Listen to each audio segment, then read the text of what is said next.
नमस्कार, लोकस्वर टीवी में आपका स्वागत है। मैं हूं प्रियंका। खबरों में आगे बढ़ेंगे, मगर उससे पहले सुर्खियों पर एक नजर।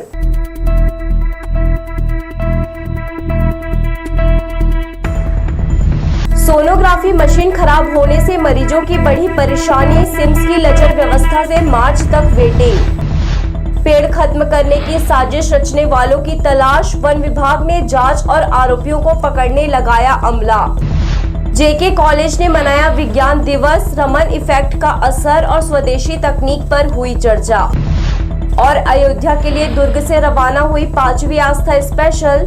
रामलला के जयकारे से गूंजा उसलापुर स्टेशन। हमारे न्यूज हेडलाइंस के प्रायोजक हैं Makhija test tube baby centre Bilaspur. हम आपके परिवार को पूरा करते हैं। Makhija test tube baby centre, life begins here, Bilaspur, Chhattisgarh. तो ये थी सुर्खियां और अब खबरें विस्तार से। इलाज में देरी का प्रमुख कारण जांच रिपोर्ट का समय पर नहीं मिलना। यह समस्या सिम्स मेडिकल कॉलेज में कोई नई नहीं है। यहां अब व्यवस्था और बिगड़ने लगी है। सोनोग्राफी कराने आए मरीजों को 1 महीने बाद की तारीख दी गई है। मेडिकल कॉलेज सिम्स में अल्ट्रासाउंड कराने के लिए लंबी वेटिंग है। रेडियोलॉजी विभाग में दोपहर 1 बजे तक ही टोकन काटा जाता है। बुधवार को टोकन कटाने वालों को अगले माह 27 मार्च के बाद का नंबर दिया गया। दरअसल 2 अल्ट्रासाउंड मशीनों में से एक खराब है। सिम्स मेडिकल कॉलेज के अधिकारी इसे ठीक कराने केवल सीजीएमएससी को पत्र लिखने तक सीमित रह जाते हैं। पीछे मरीजों की वेटिंग लिस्ट बढ़ती जा रही है। रेडियोलॉजी विभाग में केवल एक सोनोग्राफी मशीन से काम लिया जा रहा है। इसके अलावा सिटी स्कैन, एमआरआई से लेकर एक्सरे रिपोर्ट लेने तक परिजनों को काफी इंतजार करना पड़ता है। प्रबंधन कह रहा इमरजेंसी छोड़कर बाकी को वेटिंग में रखा जा रहा है। मशीन में सुधार के बाद मरीजों को इतना ज्यादा इंतजार नहीं करना पड़ेगा। मशीन जो है एक खराब हो जाने के कारण, जिसके अंदर शीघ्र प्रतिक्रिया की प्रक्रिया तेजी से आगे बढ़ रही है। 2 मशीन होने पर दबाव आधा हो जाएगा, तो जो वेटिंग पीरियड है वो नीचे गिरकर आएगा। जैसे ही मशीन आ जाएगी शीघ्र प्रयासरत है। अब डॉक्टर भी 2 उपलब्ध हैं, दोनों एक साथ बैठ के कर पाएंगे। अभी एक बार में एक ही कर पाते हैं। हालांकि हमको एमआरआई की रिपोर्टिंग करनी होती है तो थोड़ा सा समय लगता है। मानव संसाधन कमी तो है। इक्विपमेंट में सिटी एमआरआई पूर्णतः फंक्शनिंग है। सोनोग्राफी की एक मशीन फंक्शनिंग है, तो हम प्रायोरिटी से इमरजेंसी पेशेंट को करते हैं और रूटीन पेशेंट को थोड़ा समय देकर बुला लेते हैं। अभी हालात ये है कि सोनोग्राफी के लिए सामान्य मरीज को 25 दिनों बाद आने कहा जा रहा है, जबकि सिम्स में रोज 30 से अधिक जांच किया जा रहा है। लेकिन इकलौती मशीन फिर रिपोर्ट बनाने में वक्त लगता है, इसलिए दर्जनों मरीज रोजाना निराश लौट जाते हैं। इससे निजी पैथोलॉजी सेंटर फल फूल रहे हैं। कैमरामैन जय साहू के साथ दिलीप जगवानी, लोकसभा टीवी, बिलासपुर। अवैध प्लाटिंग कर शासन को आर्थिक क्षति पहुंचाने और फर्जी कंपनियों का संचालन करने के मामले में बिल्डर शिवराज सिंह की संभागायुक्त से शिकायत की गई है, जिसके बाद नगर निगम ने सकरी तहसील क्षेत्र में जिस तरह से अवैध प्लाटिंग के खिलाफ कार्यवाही की, उसे देखकर खानापूर्ति का पता चलता है। बिलासपुर में निगम क्षेत्र हो या ग्रामीण इलाका, लंबे समय से अवैध प्लाटिंग का खेल भूमाफिया खेल रहे हैं। निगम क्षेत्र में अवैध प्लाटिंग पर कई बार कार्यवाही के बाद भी खुलेआम खेतियर भूमि को टुकड़ों में बांटकर भूमाफिया बेच रहे हैं। टाउन एंड कंट्री प्लानिंग और रेरा से अनुमति लिए बिना ही प्लाट बेचे जा रहे हैं। ऐसा एक मामला निगम क्षेत्र के मंगला से सामने आया है। आकाश मार्ग में 1 एकड़ जमीन को टुकड़ों में काटकर उस पर मकान बना लिए गए हैं। भूमाफिया द्वारा टीएनसी रेरा से अनुमति लिए बिना ही कॉलोनी बनाई जा रही है। हालांकि आकाश मार्ग पर हो रहे इस अवैध प्लाटिंग और कॉलोनी को लेकर कलेक्टर और राजस्व कमिश्नर से शिकायत की गई है। पहली बार शिवराज सिंह के अवैध प्लाटिंग पर कार्यवाही हुई। अधिकारियों ने दिखावे की कार्यवाही कर खानापूर्ति की। ये किसके दबाव में किया, इसका पता नहीं चल पाया है, जबकि मौके से मिली तस्वीरों में साफ देखा जा सकता है कि बिल्डर के द्वारा कॉलोनी में बनाए गए रोड अवैध कार्यों पर कार्यवाही नहीं की है। आपको बता दें कि शिकायतकर्ता एक अधिवक्ता द्वारा बिल्डर शिवराज के खिलाफ संभागायुक्त और कलेक्टर को लिखित में शिकायत की गई। शिकायत में कहा गया है कि गजमुख कंस्ट्रक्शन के संचालक शिवराज सिंह ठाकुर के द्वारा शिवाय होम्स, गजमुख कंस्ट्रक्शन और गणेश होम्स के नाम से अलग अलग क्षेत्रों में अवैध प्लाटिंग की गई है। ये गोरख धंधा कई वर्षों से राज्य सरकार को आर्थिक क्षति पहुंचा रहा है। अब देखना होगा कि जिला प्रशासन इस पर क्या कदम उठाता है। लोकसभा टीवी के लिए कैमरामैन राजा खान के साथ भूपेंद्र राठौर की रिपोर्ट। ग्रामीण क्षेत्र से नाबालिग लड़कियों के गायब होने के मामले आए दिन सामने आते हैं। इस तरह के एक मामले में हिर्री पुलिस ने 14 साल की एक नाबालिग को बरामद कर आरोपी युवक के खिलाफ अपहरण का मामला दर्ज किया है। परिजनों की शिकायत पर पुलिस ने 24 घंटे के भीतर नाबालिग को सुरक्षित गुरु अमेरी से बरामद कर लिया। नाबालिग के बयान के बाद पुलिस ने आगे कार्यवाही करने कहा है। घर से स्कूल जाने निकली एक 17 वर्षीय नाबालिग लड़की लापता हो गई। तलाश में जुटे परेशान परिजन इसकी शिकायत करने बिल्हा थाने पहुंचे। अपहरण का मामला दर्ज कर पुलिस आरोपियों की तलाश कर रही है। उसलापुर ओवरब्रिज के पास पेल्टा फार्म प्रजाति के 3 पेड़ सुखाने की साजिश के मामले में वन विभाग ने पड़ताल शुरू कर दी है। सीसीएन लोकसभा टीवी पर खबर दिखाए जाने के बाद वन विभाग की टीम मौके पर जांच के लिए पहुंची। टीम के सदस्यों ने आसपास लोगों से पूछताछ की। फिलहाल आरोपियों का पता नहीं लगा है। कुछ दिनों पूर्व लोकसभा टीवी पर हरे भरे वृक्षों को सुखाने की साजिश संबंधी खबर चलाई गई थी। अज्ञात लोगों ने निजी स्वार्थ के चक्कर में पड़कर वृक्षों की गडलिंग की है। खबर में इसकी आशंका भी जताई गई। हरियाली को नुकसान पहुंचाने का मामला होने के कारण डीएफओ संजय यादव ने अपने अधीनस्थ स्टाफ को तत्काल मौके पर पहुंचकर पंचनामा बनाने और आरोपियों की तलाश करने निर्देश दिए। इसके बाद 2 वन रक्षक ललित श्रीवास और शोभा यादव मौके पर पहुंचे।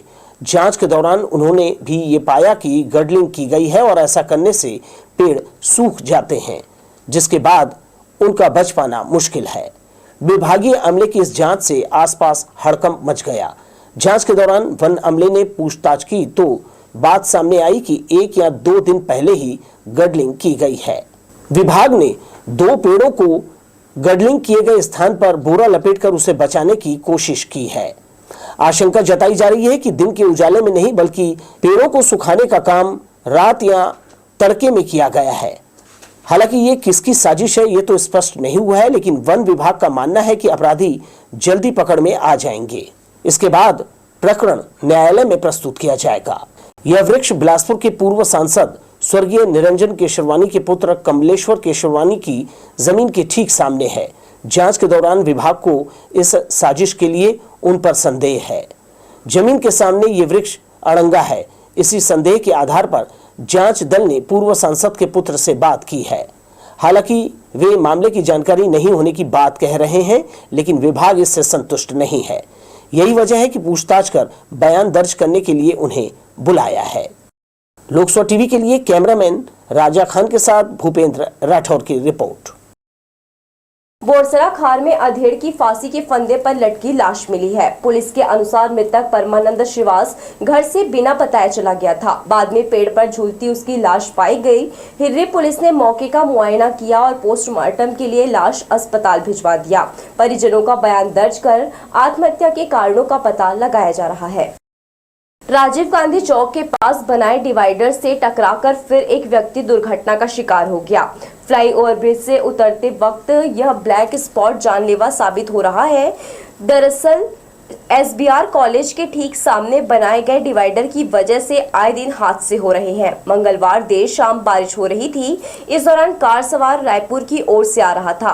अंधेरा होने के कारण कार डिवाइडर से टकराकर पलट गई। हादसे में चालक को काफी चोट आई है। आसपास मौजूद लोगों ने सिविल लाइन थाने में इसकी सूचना दी।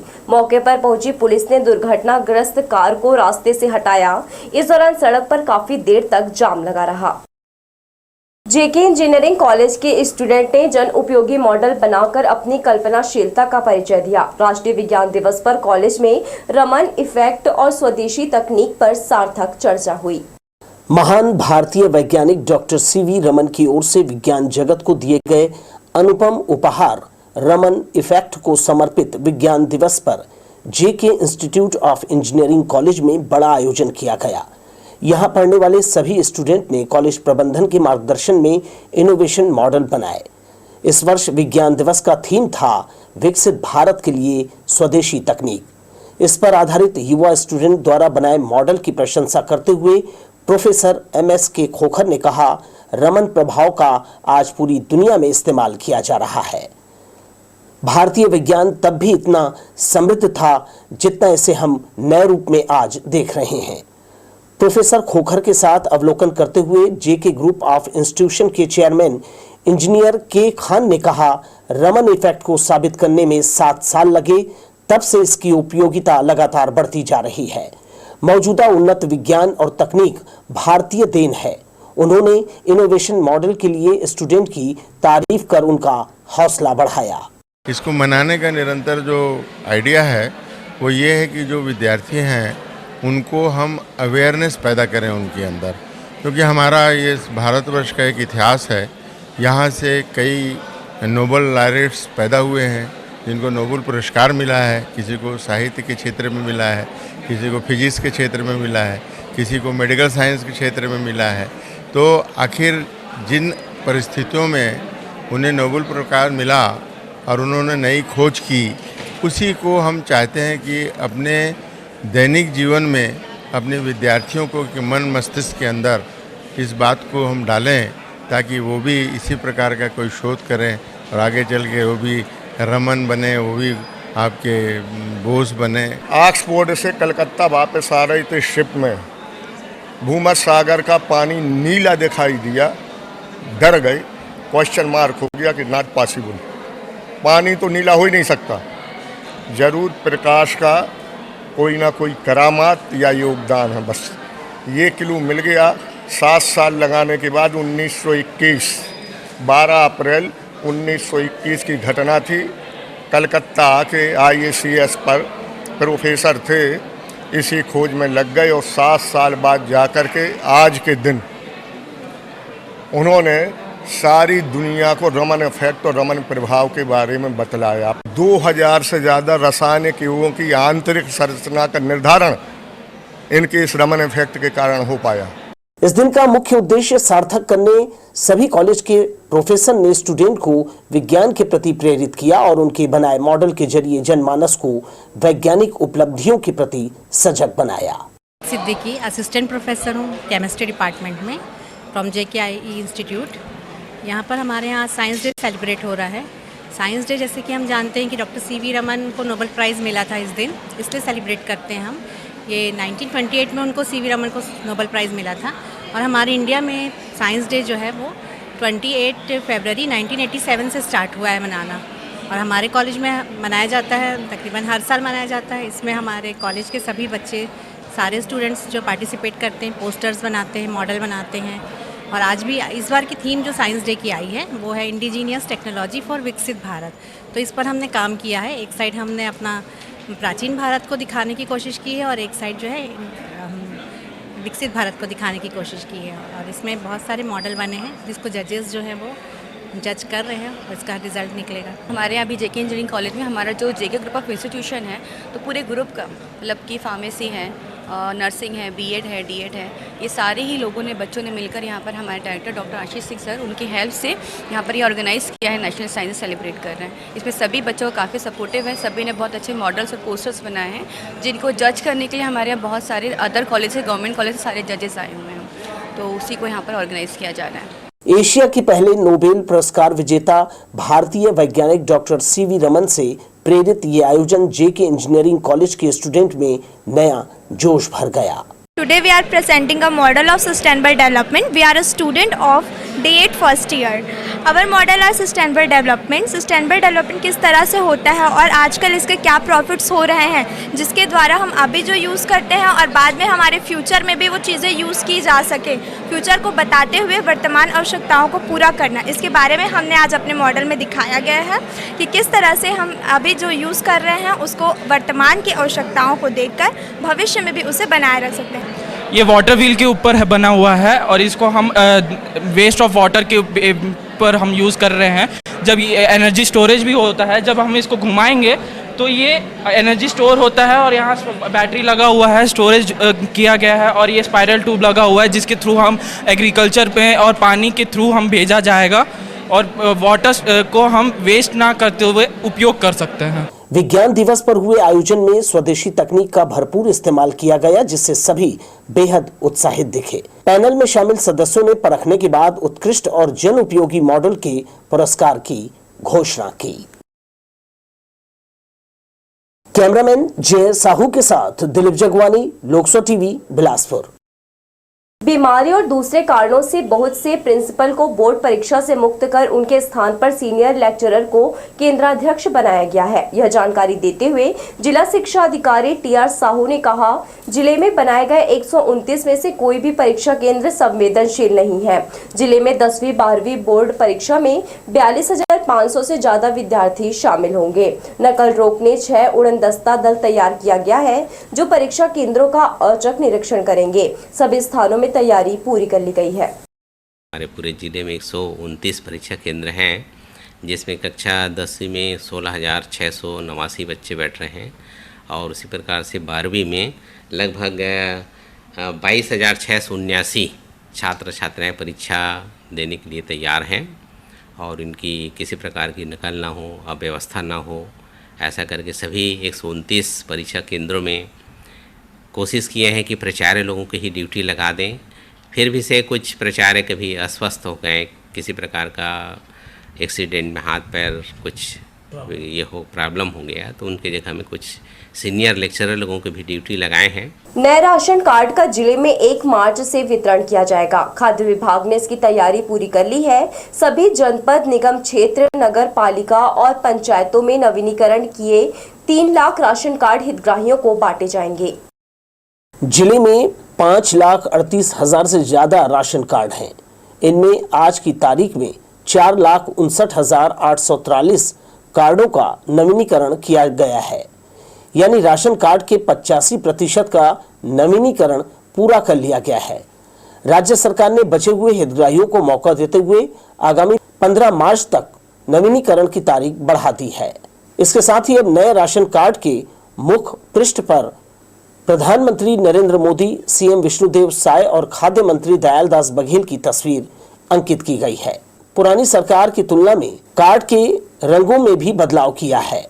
निराश्रित कार्डधारियों के लिए भूरे बॉर्डर वाले राशन कार्ड होंगे, वहीं हरे बॉर्डर वाले कार्ड प्राथमिकता परिवारों के लिए और ऑरेंज कलर वाले अंत्योदय परिवार, सफेद कलर वाले सामान्य कार्डधारियों के लिए होंगे।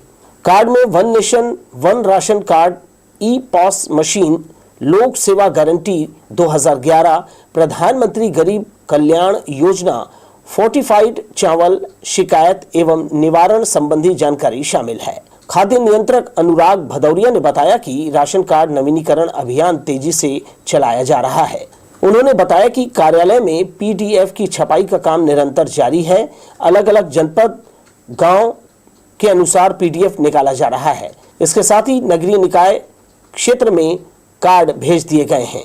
1 मार्च से संबंधित राशन दुकानों से हितग्राहियों को उनका कार्ड दिया जाएगा। लोकसभा टीवी के लिए कैमरामैन राजा खान के साथ भूपेंद्र राठौर की रिपोर्ट।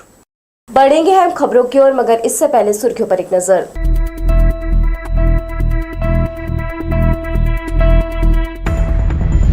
सोनोग्राफी मशीन खराब होने से मरीजों की बढ़ी परेशानी, सिम्स की लचर व्यवस्था से मार्च तक वेटिंग।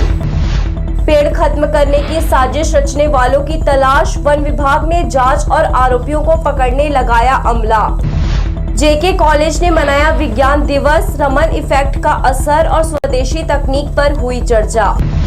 और अयोध्या के लिए दुर्ग से रवाना हुई 5वीं आस्था स्पेशल, रामलला के जयकारे से गूंजा उसलापुर स्टेशन। हमारे न्यूज हेडलाइंस के प्रायोजक हैं Makhija test tube baby centre, Bilaspur. हम आपके परिवार को पूरा करते हैं। Makhija test tube baby centre, life begins here, Bilaspur, Chhattisgarh. Chhattisgarh के दुर्ग जिले से अयोध्या के लिए 5वीं आस्था स्पेशल ट्रेन रवाना की गई। इसमें बिलासपुर संभाग के दर्शनार्थियों का एक जत्था उसलापुर स्टेशन से इसमें सवार हुआ। यहां विश्व हिंदू परिषद के संयोजक ललित माखीजा ने दर्शनार्थियों का स्वागत कर उन्हें खाद्य सामग्री भेंट की। अयोध्या में श्री रामलला के दर्शन के लिए छत्तीसगढ़ से बुधवार को 5वीं आस्था स्पेशल ट्रेन दुर्ग से रवाना की गई। ये ट्रेन उसलापुर होते हुए अयोध्या के लिए आगे बढ़ गई। इस ट्रेन से अयोध्या के लिए रवाना होने वाले राम भक्तों का उत्साह देखते ही बन रहा था। पूरा स्टेशन परिसर जय श्री राम के नारों से गूंज उठा। वहीं ट्रेन के भीतर भी जयकारे सुनाई दिए। भजन कीर्तन करते हुए यात्री रवाना हुए। राम भक्तों की टोली में बच्चों से लेकर बुजुर्ग तक शामिल हैं। इस दौरान बड़ी संख्या में भाजपा कार्यकर्ता बिलासपुर संभाग के यात्रियों का विश्व हिंदू परिषद के पदाधिकारियों ने स्वागत किया। विश्व हिंदू परिषद के संयोजक ललित माखीजा ने बताया कि जब से मंदिर में भगवान श्री राम लला की प्राण प्रतिष्ठा की गई है, तब से भक्तों में खासा उत्साह है। उन्होंने आने वाले लोकसभा चुनाव में छत्तीसगढ़ से सभी 11 सीटों पर जीत हासिल करने का दावा भी किया है। श्री राम मंदिर दर्शन अभियान के तहत आज 5वीं आस्था स्पेशल ट्रेन जा रही है, जिसमें 10 बोगियों में दुर्ग से राम भक्त चढ़े हैं और 10 बोगियों में बिलासपुर से राम भक्त चढ़े हैं। बिलासपुर वाले राम भक्त रायगढ़, भिलाई, सारंगगढ़, चंद्रपुर और बिलासपुर जिले से कवर कर रहे हैं हम लोग, और अभूतपूर्व उत्साह का माहौल है। यहाँ एक टिकट के पीछे लाखों लोग जाने को तैयार हैं। ऐसा लगता है कि अगर एक दिन में 10-10 ट्रेन भी जाएगी तो छत्तीसगढ़ से पूरे भर के राम भक्त जाएंगे। इतना यहाँ पर लोगों में उत्साह का माहौल है। आज यहाँ उसलापुर स्टेशन से जो नरेंद्र मोदी जी का विशेष करके आस्था ट्रेन चलाया जा रहा है भगवान राम के दर्शन के लिए, तो रायगढ़ जिला से जो भी 4 विधानसभा है, सभी विधानसभा से लगभग 72 लोग जा रहे हैं। लेकिन हमको 72 लोग को लाने में या इतना मशक्कत करना पड़ रहा है कि यहाँ 772 लोग लाइन में लगे हुए हैं और अयोध्या के लिए भारी उत्साह के साथ जा रहे हैं। देश के यशस्वी प्रधानमंत्री नरेंद्र मोदी जी के द्वारा आस्था स्पेशल ट्रेन जो चलाई जा रही है पूरे भारत में चल रही है, लेकिन छत्तीसगढ़ में जो वातावरण है ये अभूतपूर्व है। आज 1344 राम भक्त आज यहाँ से रवाना हो रहे हैं। हम सभी कार्यकर्ता उनका हार्दिक स्वागत और अभिनंदन करते हुए उनको श्री राम लला के दर्शन के लिए भेजे हैं। हमारे मन में जो उत्साह है और जो श्री राम भक्तों के जो मन में उत्साह है ये अलौकिक है, अभूतपूर्व है। यह देखकर मन गदगद है और हम उम्मीद करते हैं कि आगे भी लगातार ये आस्था स्पेशल ट्रेन चलती रहे। आज न केवल हमारे देश में बल्कि विदेशों में रहने वाले भारतवंशियों की मन की ये प्रबल इच्छा थी कि उनको श्री राम जन्मभूमि पर राम लला का दर्शन हो, और मोदी जी के प्रयास से, उनके संकल्प से करोड़ों राम भक्तों का सपना साकार हुआ है। और जब से अयोध्या में श्री राम मंदिर का प्राण प्रतिष्ठा हुआ है, तब से अयोध्या दर्शन के लिए हजारों, न केवल हजारों लाखों बल्कि करोड़ों राम भक्त लालायित से उत्सुक थे कि उनका कब नंबर लगेगा, उनको प्रभु श्री राम कब बुलाएंगे ताकि वो अयोध्या में जाकर दर्शन कर सकें। आस्था स्पेशल ट्रेन के भीतर जय श्री राम के नारे गूंज रहे थे। ट्रेन में सवार अधिकांश भक्त पहली बार राम लला के दर्शन करने जा रहे थे।